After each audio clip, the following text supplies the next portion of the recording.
नमस्कार मित्रों। बहुत तगड़ी कहावत कही गई है या मानी जाती है कि जिस घर में या किसी समाज, राजकाज, किसी भी प्रकार का संगठन हो, कोई टीम हो, अगर उसमें से कोई एक व्यक्ति गद्दार निकल जाए, धोखा दे जाए, तो उस संगठन, समाज, घर या राजकाज, राजमहल हो, कुछ भी हो, राजा है, तो कहीं ना कहीं उसका कुछ हारना या विनाश होना लगभग तय माना जाता है। तो ये ऐसे एक घटना इतिहास में है। उस जगह पे हम पहुँचे हुए थे। अभी आगे आपको एक इमेज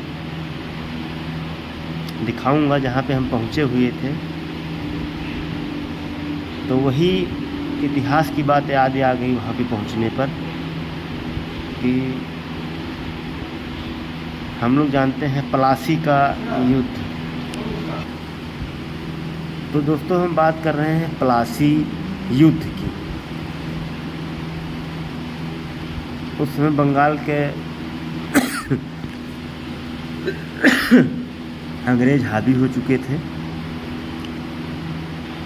बंगाल का नवाब हुआ करता था, बंगाल राज्य जो था उसका नवाब सिराजुद्दौला, उसका एक सेनापति कह लीजिए मीर जाफर था। और बंगाल का गवर्नर जो अंग्रेज़ों के तरफ से प्रतिनिधित्व करता था उसका नाम था रॉबर्ट क्लाइव। तो ऐसे अंग्रेज़ों ने जो फूट डालो राज करो की नीति है, उसी के बेस पे नवाब सिराजुद्दौला के टीम में फूट डाल देता है। मीर जाफर सेनापति रहता है, उसको राजा बनाने की लालसा देकर, और लास्ट में ये क्षेत्र प्लासी जो है, ये क्षेत्र एक्चुअली हुगली नदी का क्षेत्र जो मुर्शिदाबाद से नदिया डिस्ट्रिक्ट के बीच एक लंबा चौड़ा क्षेत्र, दोआब क्षेत्र है, मैदानी क्षेत्र है, हुगली नदी के किनारे। तो अंततः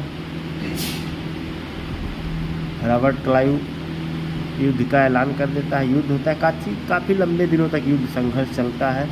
और इसी युद्ध में मीर जाफर धोखा कर जाता है, सिराजुद्दौला की हार होती है। 1757 की बात होता है, प्लासी की बात है। और ये काफ़ी लंबा चलता है, साल 2 साल तक। और इसी युद्ध से अंग्रेज़ों का जो नींव है वो लगभग इंडिया में मजबूत मानी जाने लगती है।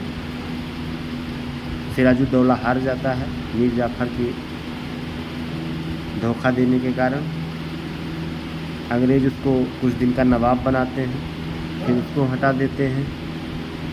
उसका एक और रहता है उत्तराधिकारी मीर कासिम, उसको भी बनाते हैं। और लास्ट में बक्सर का युद्ध होता है 1764 की बात है, जिसमें पूरी तरह से एक तरफ से खात्मा मान लिया जाता है। अंग्रेज़ पूरी तरह से मजबूत किला गाड़ देते हैं। तो हम आपको अपना इमेज दिखा देंगे। वहाँ पे वीडियो शूट नहीं कर पाए कुछ ऐसे चलते समय। नमस्कार।